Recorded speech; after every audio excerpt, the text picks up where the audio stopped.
개신교 역사는 우리나라는 1884년도에 선교사들이 들어오면서 시작이 되었습니다.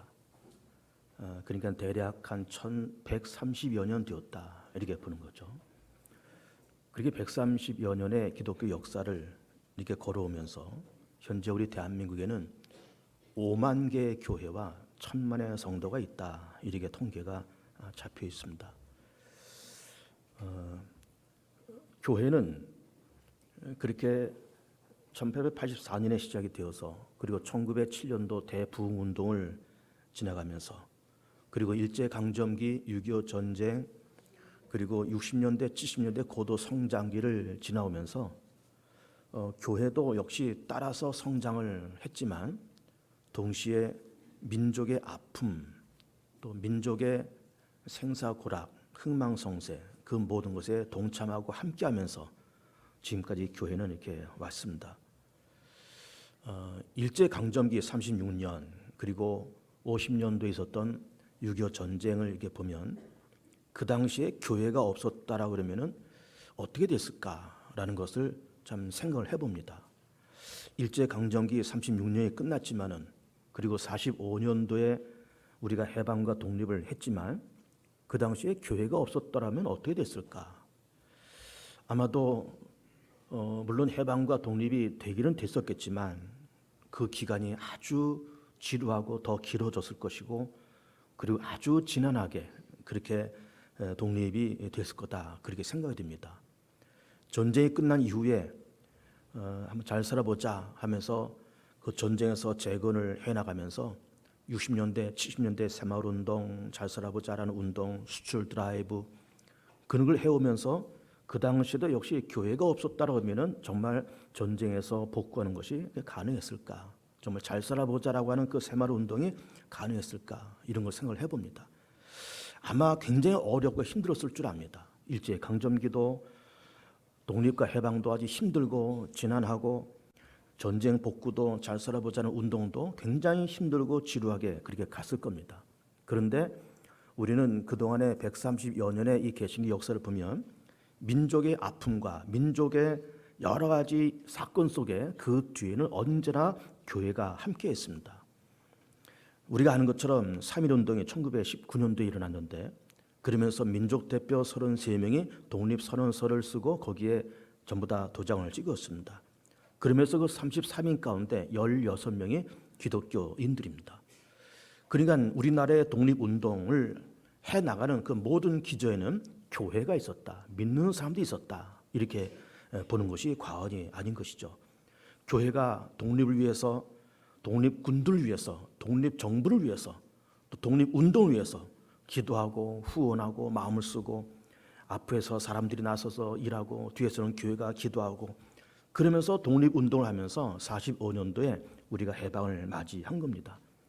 50년에 6.25 전쟁이 일어나고 53년에 휴전이 일어나고 그리고 60년에 4.19, 61년에 5.16 혁명 이런 고난의 역사를 그동안 우리나라가 겪으면서 그 뒤에는 전쟁 복구 그리고 잘 살아보자는 그 운동 뒤에는 교회가 있었습니다. 교회가 교회에서 기도내서 산에서 금식하면서 나라 민족을 위해서 전쟁 복구를 위해서 우리도 한번 잘 살아보자는 그런 열망을 가지고 이 밥에 고깃국을 좀 먹어보자는 그런 열망을 가지고 그러면서 교회가 뒤에서 기도하고 앞장서면서 나라의 재건을 위해서 그렇게 왔던 것이죠. 우리나라는 45년도 해방을 하고 그리고 48년도에 나라가 세워지고 그리고 50년에 전쟁이 일어났습니다. 초대 대통령 이승만 공과 과가 많은 분입니다. 사실은 공과 과가 많지만 그러나 그의 공은 어쨌든 나라의 초대 대통령이고 그분은 미국에서 신학 공부까지 한 분이에요. 그러면서 기독교 정신으로 나라를 세우겠다는 그 열망을 가지고 대한민국 초대 대통령이 된 겁니다. 그러니까 우리나라가 일제강점기 그리고 나라가 건국되었을 때 또 전쟁에서 수복되고 전쟁에서 모든 것이 회복될 때 이 모든 과정 속에는 기독교 사상과 믿음의 사람들의 눈물과 땀과 기도가 그 뒤에 가득히 깔려 있음을 우리는 볼 수가 있는 겁니다. 그러면서 우리는 지금 50년의 전쟁이 일어나고 그리고 전쟁이 일어난 지 벌써 70년 가까이 그렇게 되어옵니다. 그러면서 전쟁 끝난 다음에 재건 사업을 그렇게 해오면서 그러면서 우리는 70년이 지나가면서 우리는 자유민주화와 그리고 경제 성장이라고 하는 두 마리 토끼를 다 잡은 그런 세계에서 유례가 없는 그런 나라인 것입니다. 70년 만에 압축 성장을 해오면서 소득 3만 불 그리고 민주화를 이룬 세계에서는 유례를 찾아볼 수 없는 그런 나라인 겁니다. 그 뒤에는 교회가 국가의 재건과 국가의 회복과 국가의 건강을 위해서 그리고 경제 발전과 민주화를 위해서 많은 사람들이 희생하고 기도하고 앞장섰던 사람은 앞장선 대로 많은 고난을 당하고 뒤에서 기도하는 사람들도 많은 고난을 당하면서 그 눈물과 기도가 어우러져서 민주화와 경제 성장이라는 두 마리의 토끼를 잡은 세계에서 유례 없는 그런 나라가 된 것입니다. 우리나라는 정말 독특한 나라입니다. 여러분, 우리나라가 말씀드린 것처럼 기독교 역사, 개신교 역사 130여 년을 지나오면서 1000만의 성도와 5만의 교회가 있다는 것을 말씀을 드렸어요. 그러면서 그의 130여 년의 개신교 역사를 지나오면서 세계 최대의 교회가 우리 대한민국에 있습니다.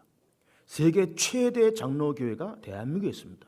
세계 최대 감리교회가 대한민국에 있습니다. 세계 최대 침례교회가 우리 한국에 있어요. 놀랍지 않습니까? 모든 교단의 최대의 교회가 한국에 있고 모든 교단을 통틀어서 최대의 교회가 우리 한국에 있어요. 놀라운 이야기입니다.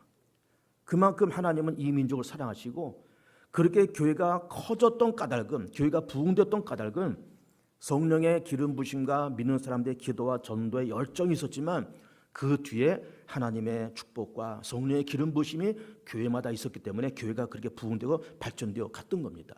그러면서 일제강점기 36년 그리고 50년도에 전쟁하고 그리고 53년에 휴전되면서 전쟁을 복구해 가는 그런 과정 속에서 사람들이 강점기 속에 마음이 허무했잖아요.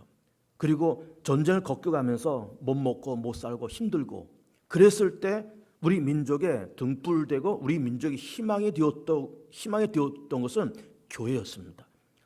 그래서 많은 사람들이 전도하면서 사람들을 데리고 와서 교회로가 그렇게 부흥되기도 했지만은 전혀 예수 믿지 않는 사람들이, 전혀 종교에 관심이 없는 사람들이 그런 고난의 역사 속에 교회가 동네마다 마을마다 서 있는 것을 바라보면서 교회 가면 내가 위로를 얻을 것이고 교회 가면 뭔가 인생의 답을 얻을 것이고 교회 가면 뭔가 인생의 길이 보일 거다라고 하는 희망을 가지고 자발적으로 오는 사람도 상당히 많은 거예요.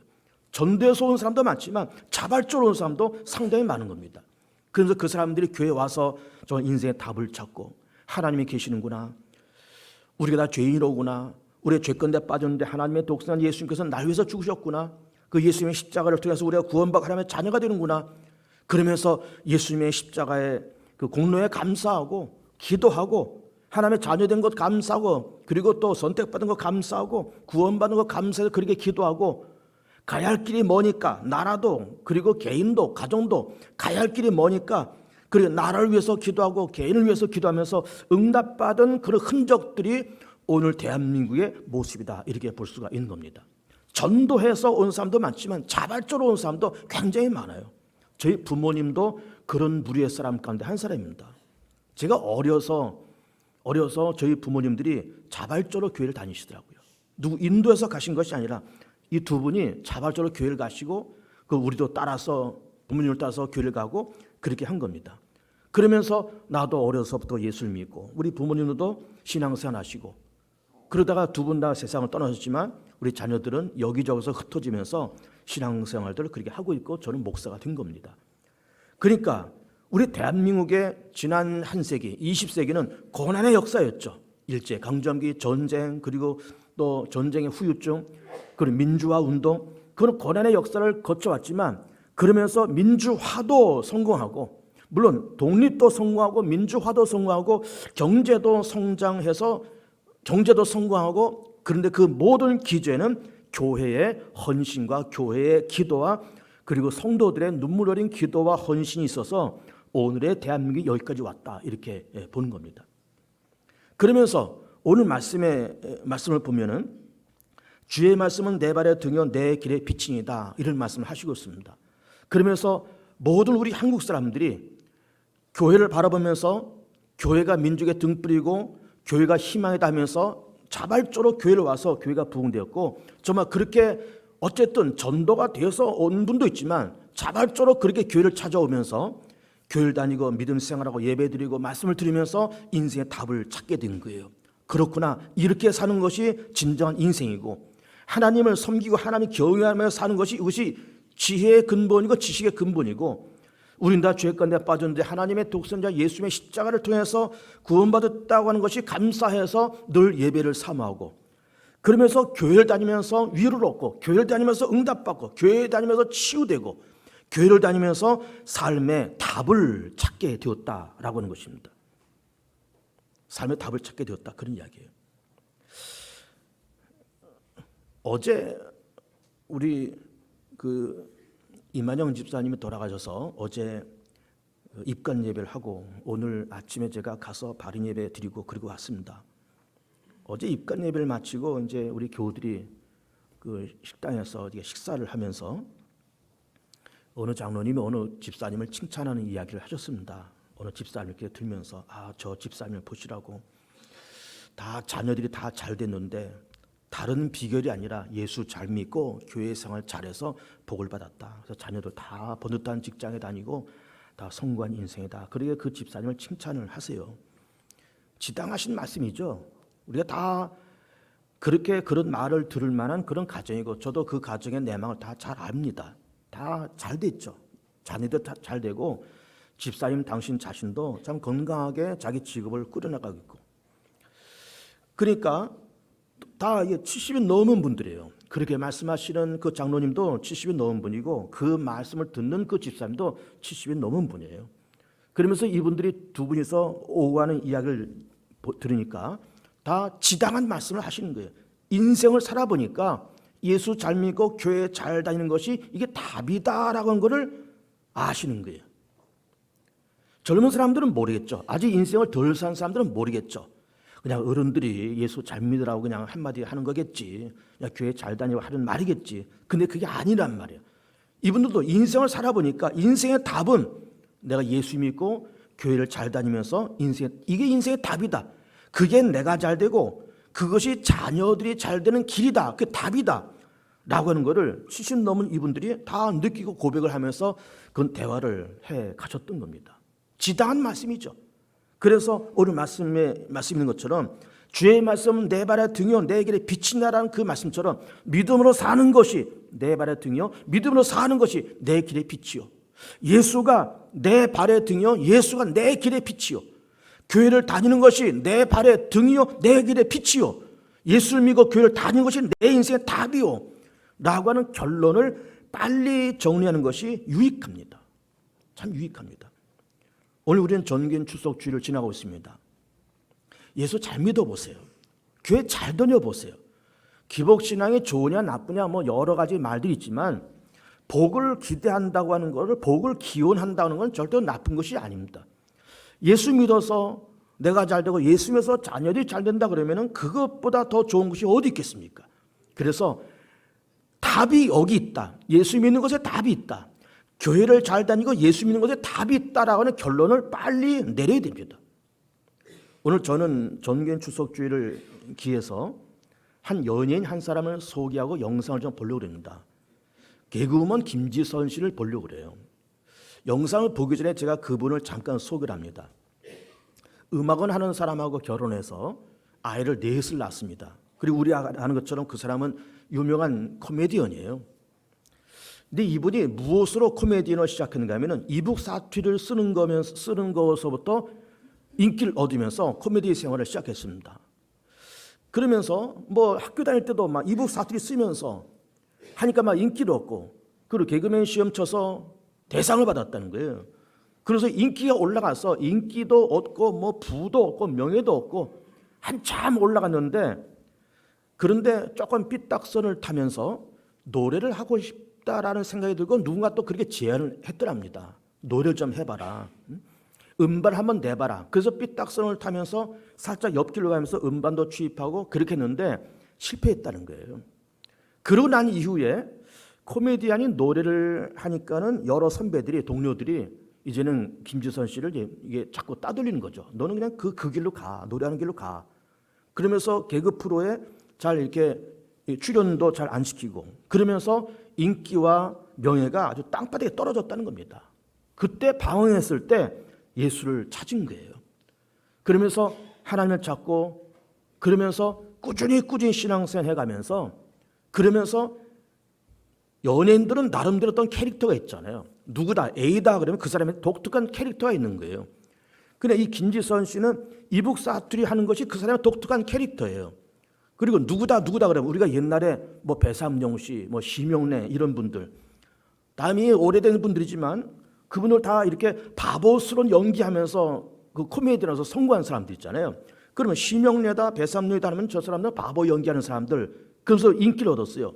영화 배우도 뭐 예를 들면 무슨 뭐 유호송이라든지 아니면 무슨 황정민이라든지 이런 사람들 딱 보면은 어떤 카리스마 있는 그런 연기의 어떤 캐릭터가 딱 있잖아요. 김창호 씨, 말 잘하는 김창호 씨, 그런 저 사람 말 잘하는 사람, 모르는 것이 없는 말 잘하는 사람, 그 캐릭터가 딱 있는 겁니다. 근데 김지선이라는 사람은 캐릭터가 없어진 거예요. 그래 인기가 없어지는 거죠. 그전에는 이북 사투리 하나 가지고 인기를 얻었는데 캐릭터가 없어져서 불러준 데가 없습니다. 인기가 땅바닥에 떨어졌죠. 그러다가 오랜 동안 방황하는 시간을 지나가다가 방황하면서 연예 생활을 그만둘까 하다가 아이를 하나, 둘, 셋, 넷을 낳았답니다. 우리 김지선 씨 사진 좀 올려보세요. 아이 넷 낳은 사진. 김지선 씨 개그우먼이고 아이를 넷을 낳았어요. 아이들 다 또 예쁩니다. 똑똑하게 생겼고. 넷을 낳으니까 김지선이라는 여자의 캐릭터가 확 생긴 거예요. 그 캐릭터가 뭔가 하면은 다둥이 엄마예요. 다둥이 엄마. 요즘 저출산 시대에 하나, 둘 아니면 아예 안 낳는 그런 시대에 넷이나 낳았으니까 네 번째 아이를 임신했을 때부터 여기저기 방송 프로그램에서 뭐 출산, 육아 뭐 그런 거에 대해서 막 부르고 개그 프로도 개그 프로지만 출산, 육아 프로에 더 뭐 이런 토크쇼에 불려다니면서 제2의 전성기를 지금 가고 있습니다. 그러면서 이 사람의 마지막 고백은 겸손해야 된다. 교만하지 말아야 된다. 그리고 하나님은 합력해서 선을 만들어 가시고 하나님은 옳은 분이고 하나님이 옳다는 말이 뭘까요? 하나님께서 인도해 가신 데에 거기에는 부족함이 없다는 거죠. 그러면서 예수를 믿고 교회를 다니고 신실한 예배를 드리는 것이 인생의 답이다라고 하는 그런 결론을 내리고 있어요. 우리 김지선 씨의 영상을 잠깐 보겠습니다. 길지 않습니다. 한 10여 분 됩니다. 잘 한번 들어보십시오.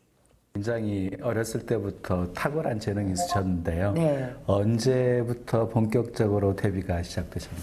제가 고등학교 때 저희 학교에 그 고등학교 프로그램이 하나 왔어요. 예, TV 프로그램이. 그래서 거기서 제가 처음으로 북한 사투리를 제가 했었던 것 같아요. 거기서 한 거예요? 그 전에 학교에서는 이미 북한 사투리하고 김지선으로 조금 알려져 있었어요. 진짜 잘해요, 근데. 북한, 그러니까 이제 점점 남북의 그런 교류의 창이 열리면서 그런 프로그램들을 많이 방송을 해줬거든요. 그러면서 어느 날 제가 그걸 따라하는데 그 아나운서, 조선노동당 당중앙정부에서는 막 이러면서 그걸 따라하는데 약간 되는 것 같아요. 학교 가가지고 친구들한테 해봤지? 그랬더니 너 똑같다고. 애들이 이제 공부하기 싫으면 4교시 지나서 이제 5교시 들어가 공부하기 싫으면 선생님 지선이 북한말 들어요. 이래가지고 저를 자꾸 이렇게 불러내는 거예요. 그래서 이제 이게 연습 아닌 무대 연습이 된 거죠. 그랬다가 고등학교 그 프로그램 와가지고 그때 하고 그리고 나서 대학 들어가가지고 시험 봐가지고 너무나도 순탄하게 개그맨이 됐어요. 그러면 KBS? 네.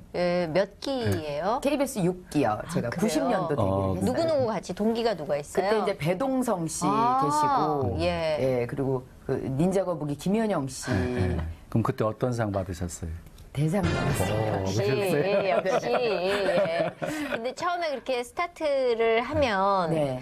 이게 왜 길이 확 열리는 사람도 있고 아니면 대상은 받았는데 정말 우여곡절 끝에 되는 경우가 있고 다양한 경험들이 있잖아요.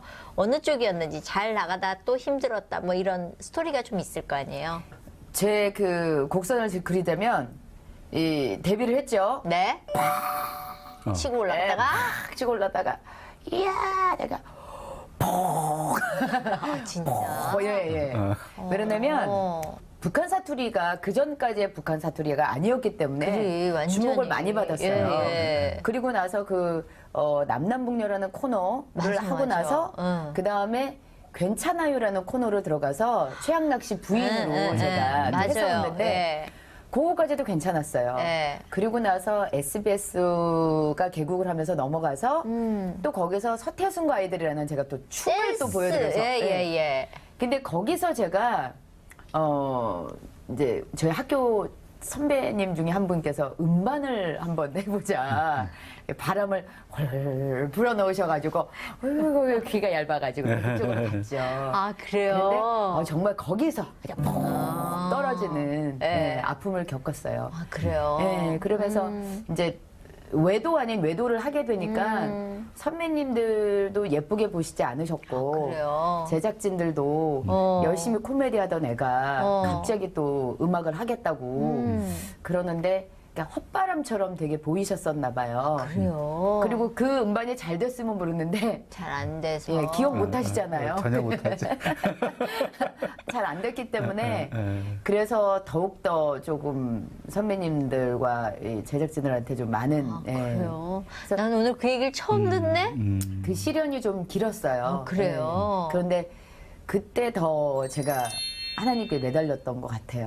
예. 안 그 해봤던 기간이 어느 정도였어요? 그래도 적지 않았죠. 한 2, 3년은 제가 그래요? 예, 헤맸죠. 사실 2, 3년이라 그러면 연예인들한테는 긴 시간이잖아요. 네. 뭐 하루 이틀이 그렇게 해도 애들한테 정말 나 하나님이 버리신 거 아니야 하는 시간에 2, 3년을 그랬으면 이쪽도 아니고 저쪽도 아닌 네. 그런 느낌이었을 것 같아요. 그 전까지는 내가 코너 주였고 뭔가 주목을 받는 역할이었는데 그때는 정말 예, 엑스트라 같은 엑스트라 느낌. 같은 그런 역할을 사이드에 있는 느낌. 그런 역할을 또 주셨어요. 그래요? 예.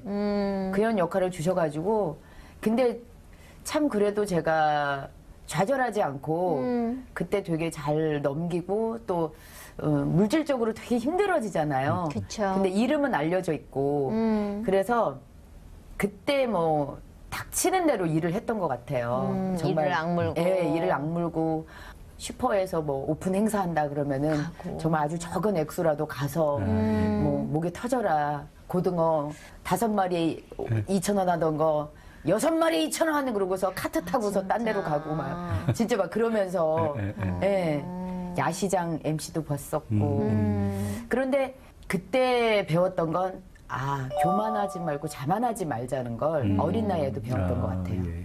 예. 그럼 그 고난 중에 하나님을 찾았다면 그러면 그 신앙생활 어렸을 때부터 하신 건가요? 참 희한한 게요. 네. 어린 나이에 제가 제 발로 교회를 찾아간 케이스예요, 저는. 예. 아유, 제일 축복이네. 그럼 시련 없을 때. 믿음의 네네. 가정이 아니었구나. 믿음의 가정도 아니었고, 네, 네. 그리고 또 중요한 건, 이제 워낙 또 힘든 없는 집에서 이렇게 자랐기 때문에 뭘 준다고 해서 교회에 갔거든요. 예, 뭐 계란이랑 뭐 빵이랑 많이 준다 줬죠. 그래가지고. 예, 예. 연필 뭐 이런 거 줬잖아요. 그래서 갔어요. 네. 그랬더니 몇 번 주더니 안 주더라고요. 예, 몇 번 주더니 안 주더라고요.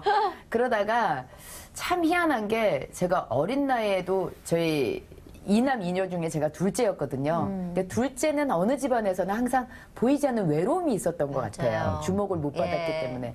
그래서 저 혼자 또 중학교 때 이사를 했는데도 교회를 찾아갔어요. 중고등학교 때. 그리고 나서 개그맨이 된 뒤에 정말 앞에서는 되게 화려한 생활을 하는데 그 무대에서 내려와서의 그 공허함을 제가 어떻게 해야 될지를 모르겠더라고요. 그리고 항상 인기가 떨어지면 어떡하나 하는 그런 불안함. 예, 예. 이런 것들을 누구한테서 채워야 되나 막 갈급하다가 그래서 그때 이상아 씨랑 네네. 같이 교회를 다니게 됐어요. 그 동부이촌동에 있는 충신교회. 예. 거기를 다니면서 쭉 신앙생활을 하고 그리고 이제 그런 시련을 당했을 때도 참 다른 길로 뭐 이렇게 안 좋은 길로 빠질 수도 있었는데 그래도 지선아 그러면 안 되지라고 항상 예, 잡아주셨어요. 근데 바쁘게 지내다 보면은요, 네. 이게 막 바쁘다 보면 신앙생활이라는 거에 소홀해지기 쉽잖아요. 아이 키울 때 정말 그랬죠. 맞아요, 애들. 아이 키울 때 아이들 데리고서 교회를 가도 이게 말씀을 듣는 예, 건지 맞아요. 아니면은 이건 뭐 너무 정신이 없으니까. 아수라장에 있는 거잖아요.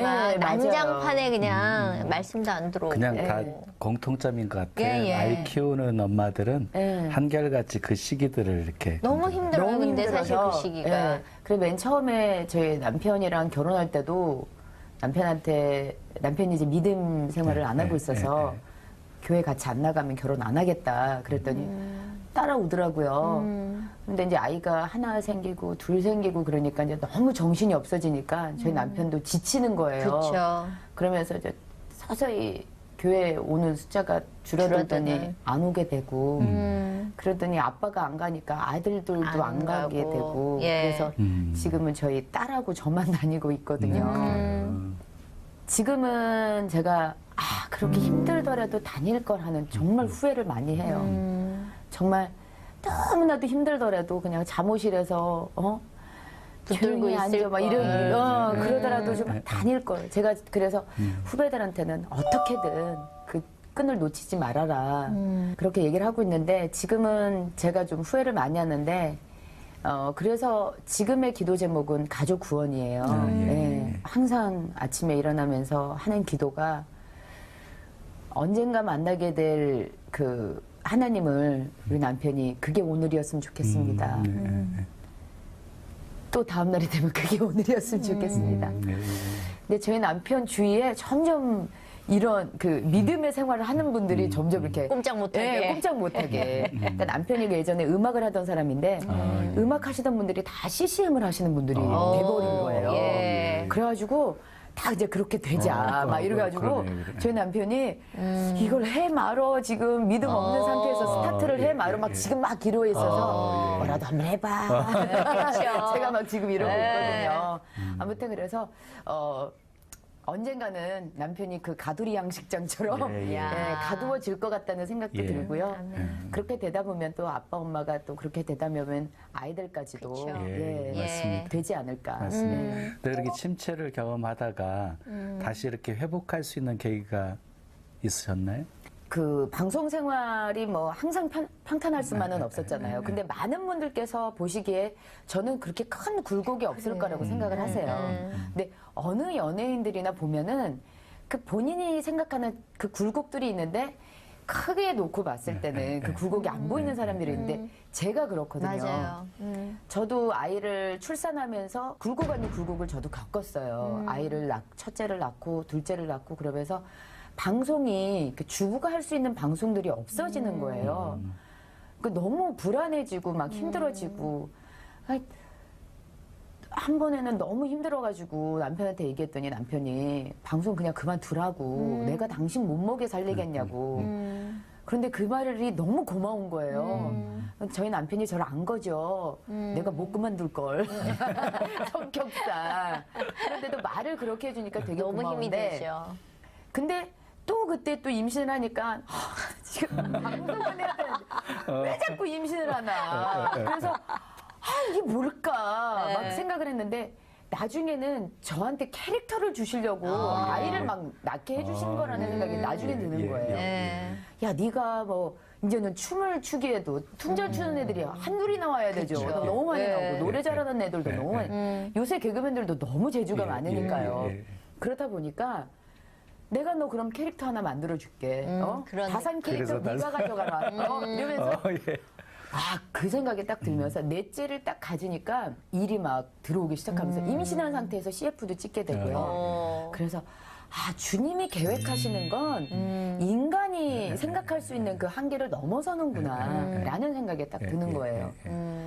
저는 그래서 후배들한테도 내가 생각하는 지금 이 시련의 시기가 시련이 아닐 수도 있다라는 생각이 들 때도 있고 그리고 또 내가 생각하는 축복이다 생각하는 시기가 이게 또 시련일 수도 있더라고요. 제가 일 때문에 너무 바쁠 때 그때 정말 잠도 못 자고 너무 지치니까 가족들도 다 싫고 세상이 다 싫어지더라고요. 만사가 귀찮아지는. 그래서 밖에서 보는 세상이 보는 그 축복이라는 게 나에게는 축복이 아닐 수도 있는 거구나. 예. 금전적으로 많이 채워지더라도 이게 아니더라고요. 그래서 이제는 후배들한테 그 얘기를 해줄 수 있는 선배가 될 수 있어서 그게 지금은 너무 감사한 일이 됐어요. 네. 김지선 씨, 우리 집사님은 하나님은 나에게 어떤 분이세요?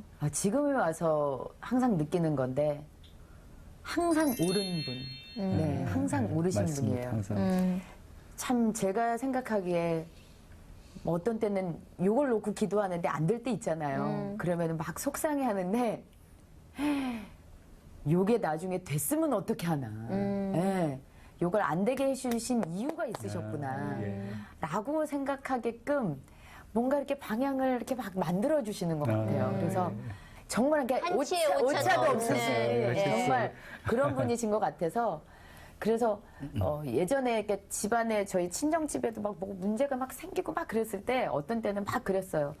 왜 자꾸 이제 좀 제가 좀 이제 숨 좀 쉬려고 하는데 여기서 탁 이게 막히는 거예요. 그래서 왜 이러세요? 이랬는데 나중에 이게 더 깊은 숨을 쉬게 하시려고 하는 그런 또 예비하심이 있으시더라고요. 그래서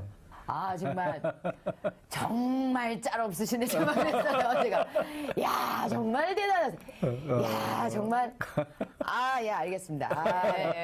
내가 앞으로는 그냥 항상 어떤 일에 있어서 아멘으로 하겠습니다. 막 이러고 넘어갔거든요. 네. 정말 한치 오차도 없으시더라고요. 실수하지 않으시고. 정말. 네. 하나님의 그 마음을 이렇게 느끼고 나면 성숙해지는 것 같아요. 네, 맞습니다. 되게 여자 같아요. 저요? 네. 지금도 많이 부족한데, 그러니까 그 생각은 해요. 내가 참 집에서 하는 행동과 밖에 나와서 하는 얘기와 어떤 때는 야 집에 카메라 설치해 놓고서 이렇게 하나님이 보시면은 잘한다 이러지 않으실까. 너무나도 제가 이렇게 인간적인 김지선을 느낄 때가 집에서 많아요. 예. 그래서 너무 이중적이고 너무 위선에 사로잡힌 건 아닌가. 그래도 한편으로는 하나님 저 많이 부족하잖아요. 네. 죽을 때까지 조금씩 좋아지도록 노력할게요. 막 이러면서. 그런데 그러는 것 같아요. 저도 마찬가지예요. 그러니까 그 하나님 앞에서 그 나라고 하는 존재가 왜 이렇게 작아 보이는지, 예? 그러니까 연약함을 고백할 수 있어야 예? 정말 하나님의 도우심 없이는 한순간도 살 수 없다는 고백이 잘로 나오게 되는 것 같아요. 그러니까 그 고백은요, 신앙이 성숙해졌을 때 나오는 고백이. 우리 한번 합심해서 기도하겠습니다. 주님, 예수 잘 믿겠습니다. 교회 잘 다니겠습니다. 예수가 답임을 믿습니다. 우리 합심해서 짧게 1, 2분 합심 기도하겠습니다.